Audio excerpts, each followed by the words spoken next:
only lie through your teeth as long as it doesn't work. Let me repeat that again. According to federal law, you can make any statement you want about take life, take 10 years off your face, whatever, anything you want, as long as it doesn't penetrate the skin, as long as it doesn't work. Now, let me tell you the science. We went to MIT and we interviewed the discoverer of a rather important gene that's creating headlines. Oprah Winfrey devoted a show to it, 60 Minutes devoted to a show to it. It's called SIR2.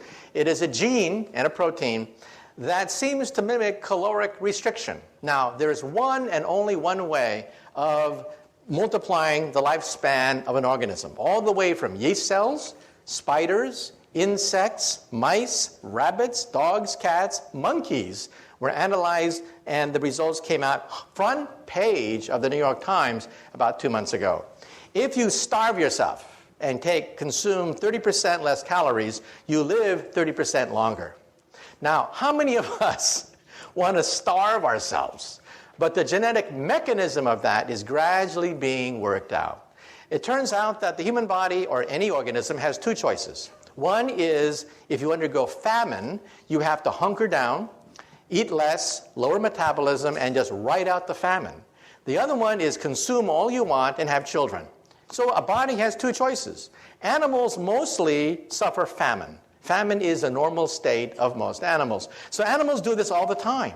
They hunker down, eat less, reduce metabolism, and ride out the period of famine until they can gorge themselves and have children. Well, you found the gene, SIR2, which actually mimics that behavior without having to starve yourself. Now, is it the fountain of youth? I interviewed the guy who discovered it, and he said, no. Don't believe the hype. However, he said, once we do find the fountain of youth, it may be part of it.